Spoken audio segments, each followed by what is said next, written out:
President Kennedy and Governor John Connally have been cut down by assassins' bullets in downtown Dallas. Welcome to Watch Mojo, and today we're counting down our picks for 50 incredible moments when life was stranger than fiction. I was telling my company supervisor in Nagasaki that one bomb had destroyed all of Hiroshima.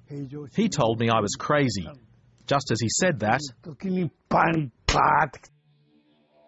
Number 50. The Story of Shu Weong.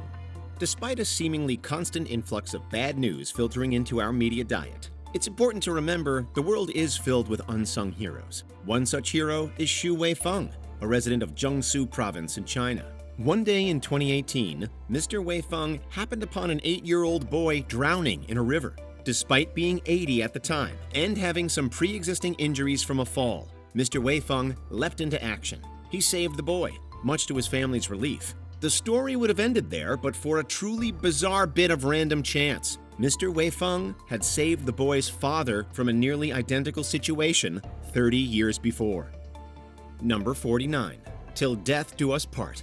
Margaret and John Naylor were an Irish couple living in Dublin at the start of the 20th century. When World War I broke out, John left his family to join the Royal Dublin Fusiliers. John fought bravely on the battlefields and in the trenches of France. Unfortunately, John died in a gas attack in Huluk on April 29, 1916. Tragically, Margaret would never hear the news. On that same day, back home in Dublin, civil unrest had boiled over in the Easter Week Rising. In 1916, with the First World War raging, a ragtag group of rebels and revolutionaries saw an opportunity to strike against the British Empire. Irish Republicans rebelling against British rule clashed with British soldiers. Margaret was shot at the crossfire on Ringsend Drawbridge, lying wounded for hours before anyone helped her. After shelling from a Royal Navy battleship, Dublin was in flames. By Saturday, the Rising had been crushed. She died in a hospital several days later, orphaning their 3 children. Number 48. Nebraska Church Explosion.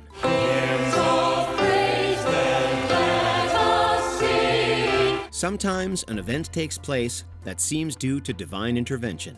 One such near catastrophe took place in Beatrice, Nebraska on March 1st, 1950. It was a chilly night, so the Reverend of West Side Baptist Church lit the furnace to warm up choir practice. He went home for dinner. He was late for the 7:15 practice because his daughter's dress needed to be clean. Every member of the choir had similarly mundane or random reasons to show up late that night. No one was ever really late. There might have been very, very few circumstances, but most often everyone was there all the time.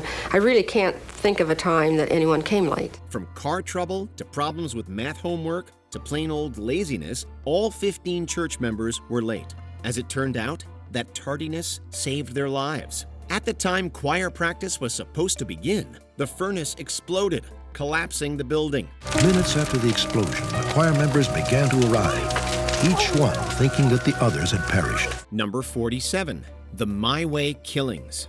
And now, the end is near. The Philippines saw a truly bizarre series of violent incidents between 2000 and 2012. Though they were seemingly unconnected, there was one through line. They were all responses to karaoke performances of Frank Sinatra's song, My Way. Regrets, I've had a few. These incidents often occurred in bars and karaoke clubs where patrons would sing the song, provoking assaults and murders. The reasons behind the violent reactions are varied. Some were disputes over off-key renditions. One theory is that the song's lyrics lend themselves to perceived arrogance by the singers.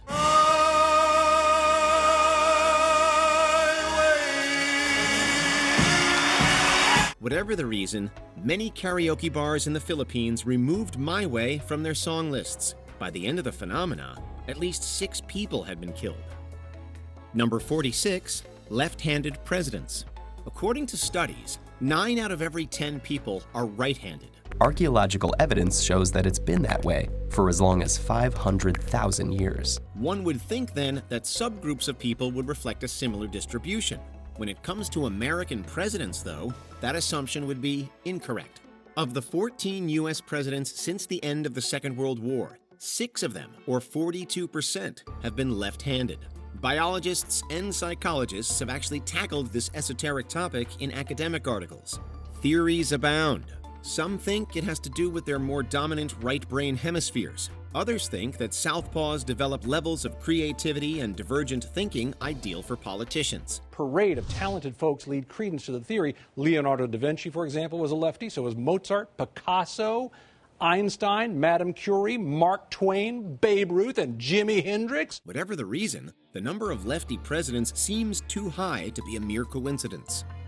Number 45, Thomas Lawson and Friday the 13th. No matter where you are or what you're doing, there's no escaping Friday the 13th. Thomas W. Lawson was a stockbroker in London who wrote a novel in 1907, Friday the 13th. It was the tale of another British stockbroker who attempted to crash the market on a Friday the 13th. The book was a smash hit, forever linking that day with bad luck in the stock market. 2 years later, a schooner named the Thomas W. Lawson was making her first transatlantic trip. It was named after a different Lawson, but the connection is incredibly eerie. On the night of December 13, 1907, a Friday, the schooner sailed into a terrible storm. She sank in the wee hours of the morning, the 17 souls aboard lost at sea. The Lawson was the largest sailing ship the world had ever seen. She was en route from Philadelphia to London with a cargo of oil when she hit the western rocks of Scilly in December 1907. Number 44, Battle of the Carmenas.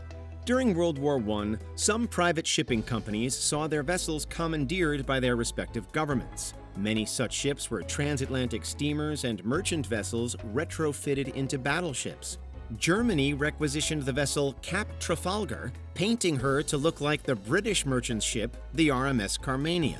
The plan was to use her as a Judas goat, luring Allied vessels into their demise. Unfortunately, on September 14, 1914, the Cap Trafalgar happened to run into the actual RMS Carmania, ruining the ruse. It was a ferocious battle, the first ever to take place between ocean liners. The real Carmania won out, sinking her doppelganger. Number 43, The Double Survivor. September 11, 2001 was the worst terrorist attack on U.S. soil. We saw a lot of things that day that no one should see. There are many stories from survivors about how fickle twists of fate saved their lives. One such person was a man named Matthew, who came face to face with fate not once, but twice in his life. Matthew was passing the Twin Towers at the time, on his way to a business meeting. 14 years later, Matthew was in Paris, enjoying a show at the Bataclan Theater.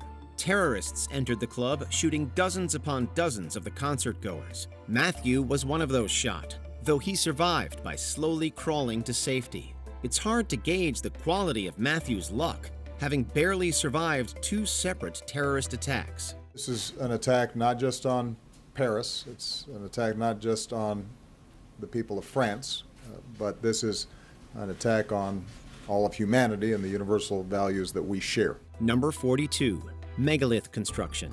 Could it be that ancient structures throughout the world were designed to function together as part of a massive energy grid? The world is littered with megaliths, stone constructs created by our ancient ancestors. Those who built them would have no connection to one another. Yet, some of their constructs, separated by both distance and time, appear to form straight lines. Starting in the 1920s, amateur historians and archaeologists, as well as occultists, have posited connections between these ancient sites and natural landmarks. These amateur sleuths began to call these pathways ley lines. Some believe that ley lines mark paths of electromagnetic power that encircle the Earth. Running around the globe, everywhere, are energies that pulsate through the Earth. This particular place is on, we call it a power spot, where energies seem to accumulate, come into like a hub, and then flow off into other places. While there is no evidence to prove the existence of ley lines, it's hard to deny the coincidence that many, though certainly not all, megaliths seem to be built along grid-like lines.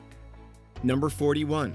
Capitol Hill saved by a tornado. Can you imagine how you'd feel if the White House went up in flames? That might seem like something that could only happen in a movie, but in 1814, it really did. Though the War of 1812 ostensibly ended in a draw, it also saw the White House get burned by British soldiers. One could argue, though, that the seat of the nascent American Republic, Capitol Hill, was saved by an act of providence. On August 25, 1814, as the Redcoats marched on Washington, the heat was surging to 100 degrees. As the city burned, a cold front clashed with the flames and summer heat. Thunder clashed, rain poured down, and a tornado formed in the middle of the city. The funnel made a beeline towards the British, destroying cannons and battle lines alike. The British abandoned the city, damaging but unable to burn down Capitol Hill. It was a huge embarrassment to the government and to President Madison. The Secretary of War had to resign. Number 40, Flight 666 flew into hell on Friday the 13th. Airports around the world are represented by three-letter codes. The code for Helsinki-Vantaa Airport, the primary airport of Finland's capital, is HEL. Finavia, the airport's owner, has had fun with the initials. In October of 2017, they had a PR campaign, #LifeInHell. It was a mixed media campaign with TV and online content. They even had a well-known Chinese actor spend a month living at the airport. 3 days after the launch of the campaign, on Friday the 13th, Finnair's regular flight 666 from Copenhagen flew straight to hell. There was no bad luck to be found, but what a way to tempt fate. Number 39, November 9th, the German Day of Fate. Mark Twain once said, "History doesn't repeat itself, but it often rhymes." Germans know that Twain was right. Dating back to 1848, many history-shaping events of German history all occurred on the same day. November 9th is so significant in Germany, they have a name for it, Schicksalstag, or the Day of Fate. On November 9th, 1918, Kaiser Wilhelm II abdicated the throne, ending the 500-year reign of House Hohenzollern. Just a few years later, Hitler's failed beer hall putsch ended on November 9th, 1923, launching his political career. In 1938, on November 9th, the SS launched Kristallnacht, a violent pogrom against the nation's Jewry. It's not all dark history, however. November 9th, 1989 saw the fall of the Berlin Wall. It has been an astonishing day. Hour after hour, all through today, thousands and thousands of West Germans have come to the wall to see for themselves. Number 38. The graves of the first and last World War I casualties face each other.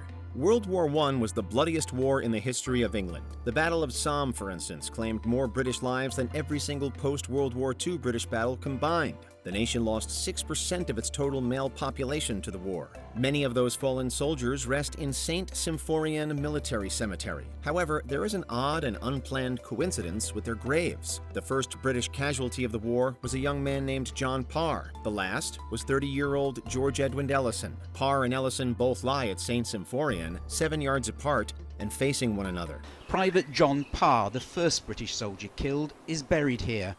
So is George Ellison, the last, shot an hour before the ceasefire took effect. Their graves act as somber bookends to a tragic chapter in their nation's history.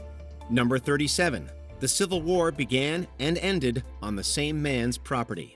The first shots of the American Civil War rang out at Fort Sumter, South Carolina. It wasn't a battle per se. There were only 85 defenders, and the few casualties came from an accident during the surrender. The first pitched battle occurred later, with the First Battle of Bull Run in Manassas, Virginia. It was named for a stream that ran through the farmland of a grocer named Wilmer McLean. The battle was fierce and bloody, revealing to the country just how horrific a protracted war on American soil would become. After the battle, McLean fled his home to find safety. He moved to Appomattox, Virginia. 4 years later, Robert E. Lee incidentally surrendered to Ulysses S. Grant in the parlor of McLean's Appomattox home. Number 36. Major Summerford defied the odds in the worst way imaginable. Walter Summerford, a British major during World War I, was sent home from the front in Belgium in 1918. He wasn't hit by a bullet or a mortar shell. Summerford was struck by lightning. He was temporarily paralyzed from the waist down and sent back home. 6 years later, while fishing in a local river, Summerford was struck by lightning for a second time. Again, Summerford had to rehabilitate from temporary paralysis. Fast forward another 6 years, and the major's luck ran out. He was hit by lightning a third time during a stroll in the park. He struggled for 2 years in a hospital bed before succumbing. 4 years after that, his tombstone was struck by lightning. That's 4 strikes, 1 every 6 years. Did I ever tell you I've been struck by lightning 7 times? Once when I was repairing a leak on the roof. Number 35. The Comets hit by a meteor. Meteor shower, take evasive action. What's evasive action? It's when you get out of the way of something. What exactly am I supposed to get out of the way of exactly? I have no idea. All it says is take evasive action. There is a reason why meteors are incredibly valuable. Many meteoroids break up in the atmosphere after hurtling through space for millions or billions of years. According to National Geographic, the chances of getting hit by a meteor are approximately 1 in 1.6 million. In 2011, one meteoroid fell to Earth and landed on a house in France. Fortunately, nobody was hurt. Danny, here! Danny, hurry up, it's safe! Danny, come on, hurry! Danny, come on, hurry up! This sort of event was newsworthy thanks to its unlikelihood alone. However, there is an odd wrinkle to this particular story. The home was owned by the Comet family. Number 34. Anthony Hopkins and the Girl from Petrovka. I'm very fortunate, very lucky. I sometimes pinch myself and think, how did it happen? But I think, well, you know, that's the way it is. It's an opportunity, luck, and goodness knows what it is. Maybe a little bit of talent. In the early 1970s, Anthony Hopkins' career was stalling. He hoped to jumpstart it with an audition for The Girl from Petrovka, an adaptation of an American novel. Hopkins was desperate for a break and wanted to be as prepared as possible. He frantically searched for the novel, but learned it wasn't yet available in the UK. Despondent, he went to the subway and sat on a bench to wait for the train. He noticed a bound manuscript on the bench next to him. The blue and the dim and the dark cloths of night and light and the half-light. One for the exact book he was searching for. He got the part, and a year later met the author on set in Vienna. He then learned that the author had lost that same copy in a stolen car. She calls him a little hamster, feeding him all the crumbs, forcing him to survive. Number 33. The Curse of the Omen. It was an aura of not being welcomed. I mean, the devil was I really sincerely believe that the devil didn't want the picture to be made. Horror movies like The Exorcist are famous for having productions plagued with creepy tragedies. Few such movies appear to be as cursed as 1976's The Omen. Both before and after the film, the cast and crew began to suffer strange accidents. Star Gregory Peck's son took his own life after Peck took the role. Special effects guru John Richardson oversaw the film's death scenes. On his next gig, he and his girlfriend were in a car crash where she died in a manner similar to one death in The Omen. Both screenwriter David Seltzer and executive producer Mace Neufeld were on airplanes struck by lightning. It's hard to discount the possibility that the film was in fact cursed. He says, if you guys go ahead and make this movie, before you are done, you will believe the devil exists. Number 32. Stephen Hawking's Birthday and Death Day. We will discover new structures when look at the universe on smaller and smaller scales. Stephen Hawking was one of the most famous physicists and cosmologists of the 20th and 21st centuries. He built on the work of astronomers and mathematicians going all the way back to Galileo. He deepened our understanding of the Big Bang, black holes, and time. Coincidentally, Hawking was somewhat famously born on the 300th anniversary of Galileo's death. Adding to the creepy and bizarre symmetry, Hawking died on the birthday of Albert Einstein. It was as if the universe was determined to inextricably link 3 men responsible for our understanding of the cosmos. Does that mean that there is a universe out there where I am smarter than you? Yes, and also a universe where you're funny. Number 31.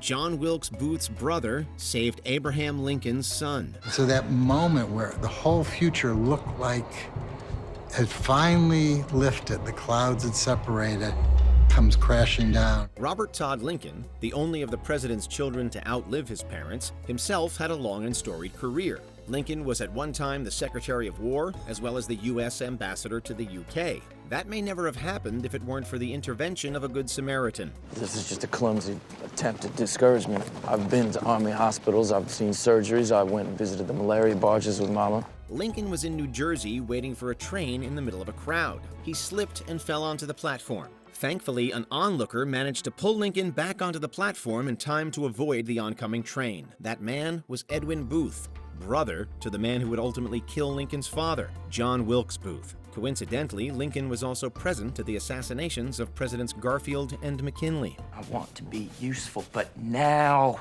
not afterwards. I ain't wearing them things, Mr. Slade. They never fit right. Number 30. The beginning and end of life. Should we go buy one of those?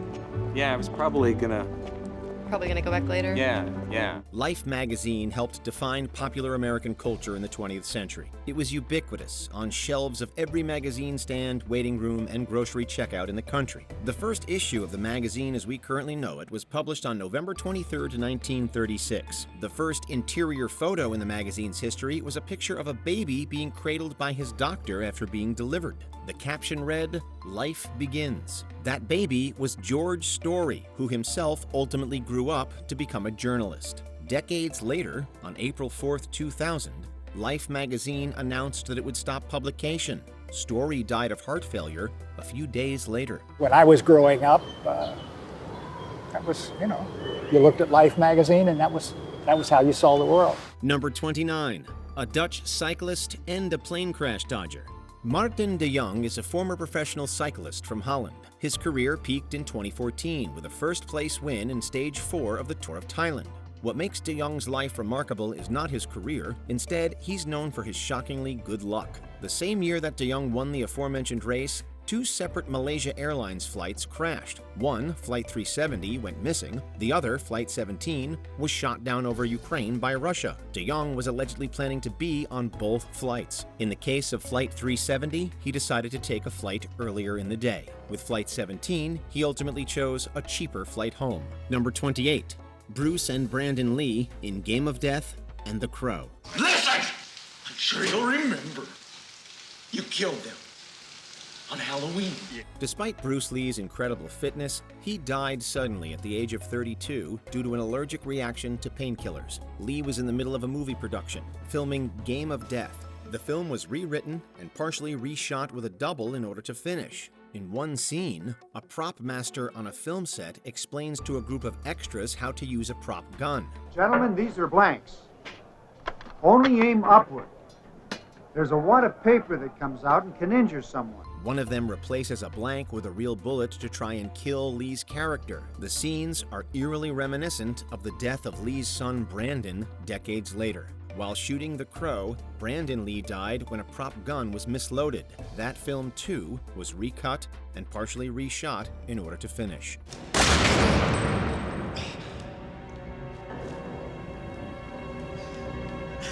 Number 27, Hitler and Napoleon. Was nach diesem Kampf übrig bleibt, sind ohnehin nur die Minderwertigen, denn die Guten sind gefallen.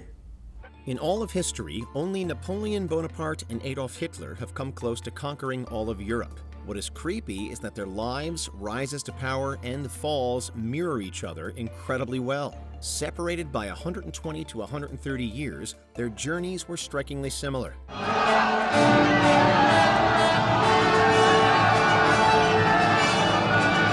Both were born in a country different from the one that would come to rule. Both seized power in a former superpower weakened by defeat in a previous war. They both utilized shockingly effective new military tactics to quickly conquer their neighbors, leaving England isolated and alone. Each leader was weakened by resistance movements in the territories they conquered, and ultimately they were each undone by a poorly conceived invasion of Russia, each defeated by the bitter cold. Reichsleiter, es ist passiert. Number 26. Did Shakespeare help write the King James Bible? By the time King James took the throne of England, his predecessor Queen Elizabeth had successfully established the Church of England as the national faith. Members of the church asked that a new standardized English translation of the Bible be commissioned. James jumped on the task, approving a team of 47 scholars to write it. The task was completed in 1611. There is, however, an oddity that has led to a novel conspiracy theory. William Shakespeare was secretly a co-author. The 46th word of Psalm 46 is shake, while the 46th from the last word in the psalm is spear. Shakespeare happened to turn 46 in 1611. Did the playwright secretly put his stamp on the book, but slipped it past the king? Number 25. Johannes Kepler's erroneous interpretation of Galileo led to a major discovery. In 1610, the famous astronomer Galileo Galilei became the first to observe rings around the planet Saturn. Astronomy and astrophysics are disciplines that require patience over generations and centuries. Every scientist in those fields is limited by the technology of their times. They work in the hope that future generations will build on their progress. So it was with Galileo Galilei while observing Saturn's rings. He sent letters out announcing his discovery with this strange message. For whatever bizarre reason, he hid his discovery in an indecipherable anagram. Johannes Kepler was one recipient of those letters. He thought it read, Salve umbistinum geminatum Marteum proles. That means, be greeted, double knob, children of Mars. He thought Galileo discovered 2 moons around Mars. While he misinterpreted the message, he was actually correct. Mars does have 2 moons, Phobos and Deimos. Number 24. JFK may have predicted his own assassination. What did the bullet sound like? On November 22, 1963, all of the United States came to a standstill with the news that President John F. Kennedy had been assassinated in Dallas. 9 years later, 2 of his closest friends and aides wrote a memoir about JFK titled Johnny We Hardly Knew Ye. In that book, authors David Powers and Kenneth O'Donnell describe the events of that November morning. And the crowd is absolutely going wild. This is a friendly crowd in downtown Dallas as the President and the First Lady pass by. Jackie Kennedy had seen an anti-JFK ad in a local newspaper that was designed to resemble a funeral notice. It shook her terribly. The president allegedly responded, quote, "We're heading into nut country today, but Jackie, if somebody wants to shoot me from a window with a rifle, nobody can stop it, so why worry about it?" End quote. All the demands I made to honor him, it wasn't for Jack or his legacy. It was for me. Number 23. The Hoover Dam tragedies. The Hoover Dam was one of the greatest American engineering marvels of the 20th century. At the time, it was the largest hydroelectric plant on Earth. Even today, it provides electricity for over 1 million Americans in 3 states. Construction took 5 years between 1931 and 1936, but plans for the dam began in the early 1920s. It was a massive undertaking and one that ultimately cost the lives of 112 men. The second death associated with the dam occurred on December 20th, 1922, when surveyor John Gregory Tierney drowned in the Colorado River. The final death occurred exactly 13 years later on December 20th, 1935. The man who died that day was Tierney's son, Patrick. Number 22. Predicting Pearl Harbor. We got high-level bombers. They're gonna bust this hangar wide open. Grab the 50s, let's move! Mere weeks leading up to the attack on Pearl Harbor, a peculiar set of advertisements for a board game ran in the New Yorker that sparked a short-lived conspiracy theory. The ad was for a game called The Deadly Double, and in hindsight was filled with what seemed to be warnings for the aerial strike. The word warning was written on the promotion itself and featured an illustration of people playing the dice game in an air raid bunker. Arguably the strangest synchronicity was the numbers on 2 of those dice being 12 and 7, corresponding to the date of the attack. The theory was investigated, but it was revealed that these ads truly were nothing more than coincidences.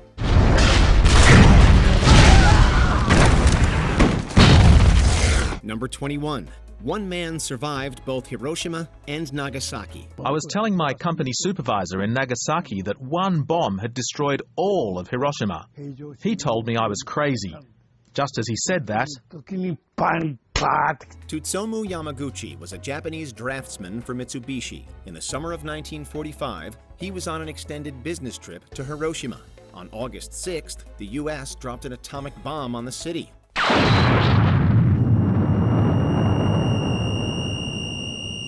Yamaguchi saw the plane fly by and drop the bomb. He was lucky. While he suffered severe burns, he survived in a shelter with colleagues. The next day, he returned to his home city of Nagasaki. 3 days after surviving a nuclear bomb, Yamaguchi was at work describing the experience to his boss when the second bomb fell. He was again far enough away from the blast to survive, suffering radiation poisoning with a week-long fever. He died at the age of 93 in 2010. He was in his office with his supervisor and the colleagues. And at that moment, the Nagasaki bomb blasted. Number 20, karma kills. Many relationships end on a sour note, but they rarely result in the deaths of 3 people. Legend has it that in the late 19th century, Henry Ziegland broke up with his girlfriend, who killed herself as a result. Her brother hunted Ziegland down and shot him, ending his own life immediately after. Ziegland was not killed by the shot, however. The bullet barely missed him and came to a rest in a nearby tree. Years later, Ziegland attempted to blow up the tree, only to have the blast propel the bullet into his head, killing him. Number 19, the Erdington murders. On May 27, 1817, the body of a 20-year-old woman named Mary Ashford was found with signs of trauma in the suburb of Erdington in Birmingham, England. The man she'd been out with the previous evening, Abraham Thornton, was deemed the prime suspect.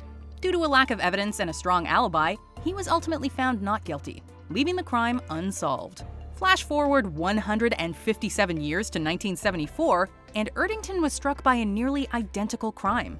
Another 20-year-old woman was found dead after having gone missing. Like Mary Ashford, on the Christian holiday Whit Monday.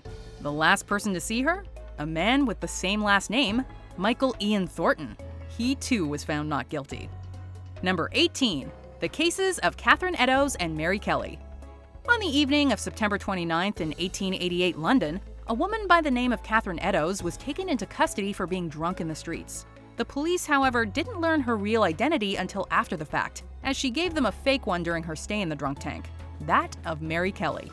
If either of those names rings a bell, it's because they both went on to meet the same grisly fate at the hands of Jack the Ripper. Edos was killed shortly after being released from custody. She was his second-to-last victim, and one of only 2 to have her face mutilated.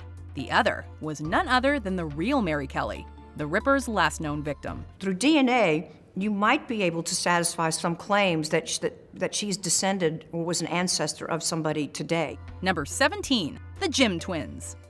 Let's discuss a coincidence that, while nonetheless odd, does have a notably happier ending. Twins James Jim Lewis and James Jim Springer were separated shortly after birth and adopted by different families. They grew up without any contact with one another. When they finally did meet at the age of 39, the similarities between their lives proved downright uncanny. It's like you had something, a favorite of yours, and you lost it, and you had to have it, you know? And you finally found it, and it's a good feeling to find that thing.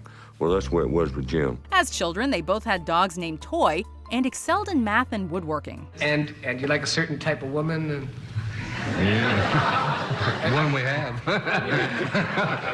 As adults, they were both married twice, first to women named Linda, then to women named Betty. When they had sons, they both named them James Allen. They were both smokers, drove Chevys, and even chose to vacation at the same Florida beach. And we both named our dogs Toy. We both went on vacation in the same place, in Florida, exact same beach. Number 16, the King's Double. For protection, many kings use body doubles. Apparently, King Umberto I of Italy came upon his own double by accident. While eating dinner at a small restaurant, Umberto noticed that the restaurant owner was nearly identical in looks to himself. But they soon discovered more similarities. They were both born in the same town on the same day in the same year, they both married a woman named Margarita, and the owner had opened his restaurant on the same day as Umberto was crowned king. Wait, it gets weirder. The day after the pair met, on July 29, 1900, the owner was killed in an accidental shooting. The same day, Umberto was assassinated. Number 15, James Dean's car. Actor and icon James Dean died tragically at the tender age of 24.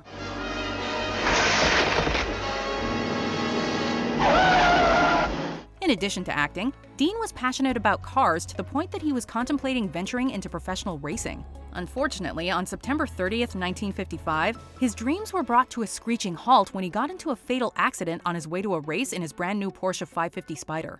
As is often the case with celebrity cars, the Spyder and its parts have since changed hands multiple times over, but they seem to bring bad luck to everyone they touch. The car's engine has been involved in a number of subsequent accidents, one fatal, and the drivetrain another. Plus, a building where the car was stored caught fire. Number 14, two Finnish brothers. They say that twins have an incredibly strong bond and often know what the other is thinking, feeling, or doing. These two Finnish brothers took that bond to a whole other level in 2002 when both died on the same road in separate accidents within hours of each other. The first brother died when he was hit by a truck while riding his bike. The second brother died 2 hours later under the exact same circumstances, about 1.5 kilometers from the spot where his brother had been killed earlier. Number 13, The Mysterious Monk. Frustrated with life and depressed, painter Joseph Eigner attempted to end his life on multiple occasions, once when he was 18 and once when he was 22. But according to Ripley's Believe It or Not, he was stopped both times by the same Capuchin monk. When he was 30, Eigner was sentenced to death for his political activities, but was again saved by the monk, who intervened on his behalf. Eventually, Eigner was successful and killed himself with a pistol when he was 68 years old. The funeral ceremony was conducted by, you guessed it, the exact same Capuchin monk, whose name Eigner had never even learned. Number 12, Falling Baby. Raining cats and dogs is one thing, but babies? One day in 1937, Detroit street sweeper Joseph Figlock was hit on the head by a baby who tumbled from a 4th-floor window. Fortunately, Figlock broke the baby's fall, and while both were injured, the baby lived. A year later, Figlock was going about his business, sweeping in an alleyway, when another child, this time a 2-year-old, fell from the sky. Right onto Figlock. Once again, Figlock unwittingly saved the day. Talk about being in the right place at the right time. Twice.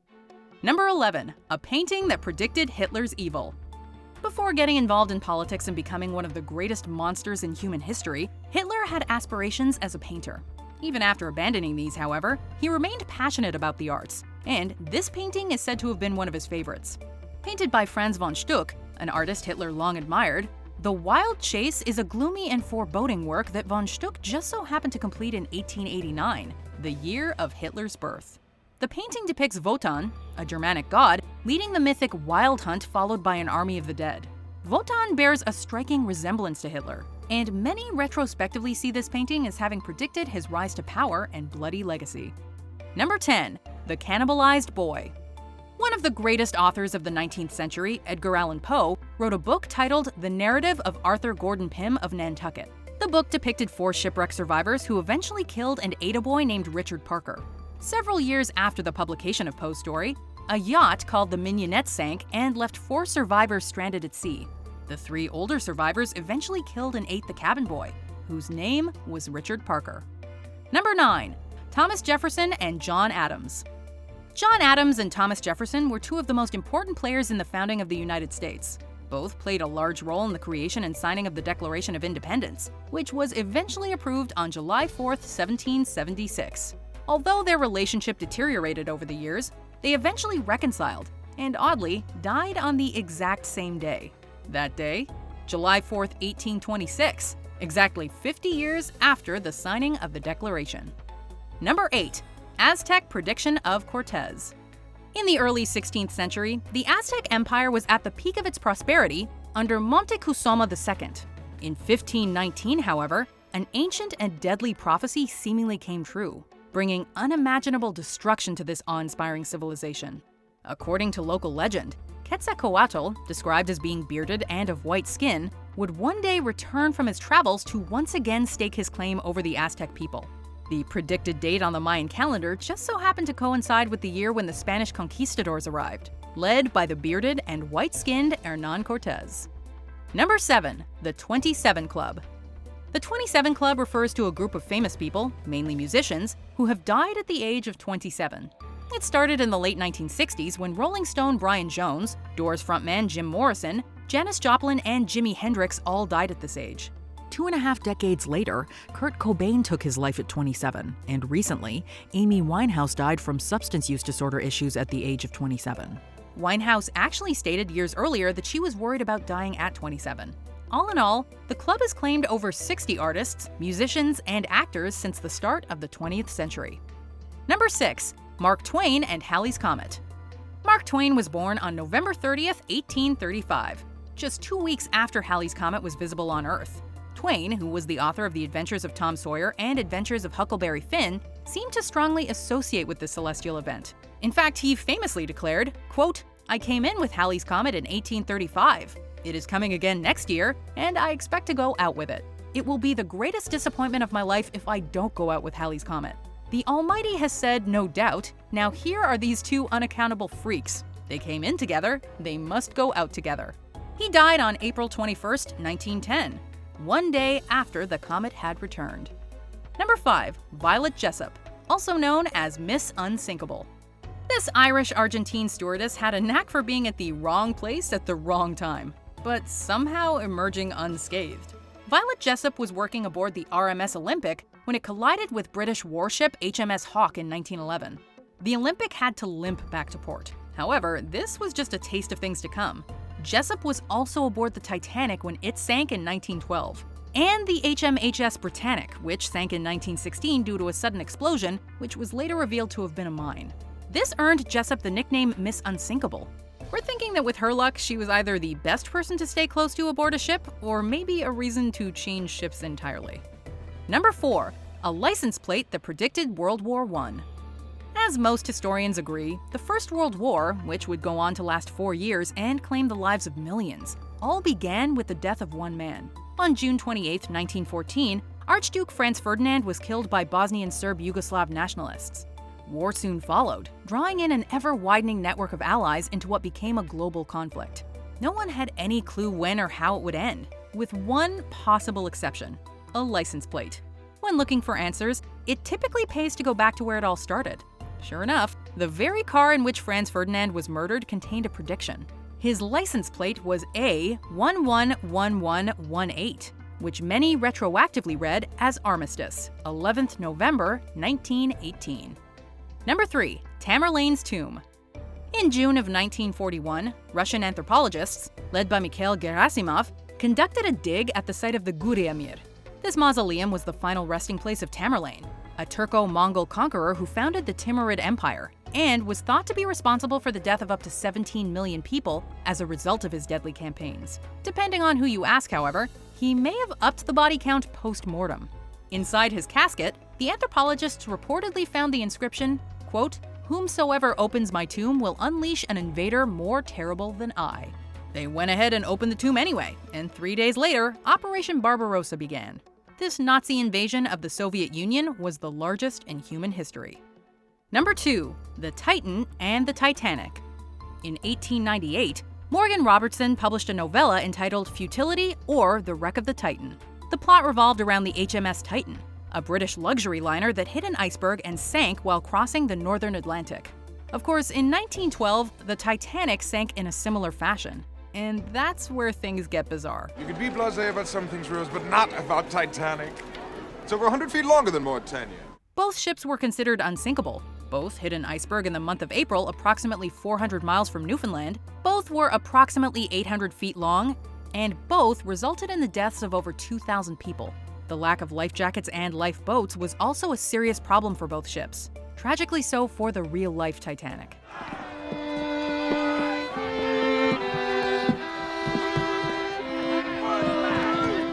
Before we continue, be sure to subscribe to our channel and ring the bell to get notified about our latest videos. You have the option to be notified for occasional videos or all of them. If you're on your phone, make sure you go into your settings and switch on notifications. Number 1. JFK and Abraham Lincoln. Lincoln and JFK were elected to Congress 100 years apart, in 1846 and 1946 respectively. They then both became president 14 years later in 1860 and 1960. President Kennedy and Governor John Connally have been cut down by assassins' bullets in downtown Dallas. Both were killed by fatal gunshot wounds to the head, and succeeded by men named Johnson, who, wouldn't you know it, just so happened to be born 100 years apart. Add to that some other coincidences, like them dying on Friday, their family names containing 7 letters, and the fact that they were both famous for their civil rights efforts, and you've got 2 presidents cut from an eerily similar cloth. When he says, communism is repugnant to the freedom and dignity of man, is that not Lincoln saying, as I would not be a slave, I would not be a master?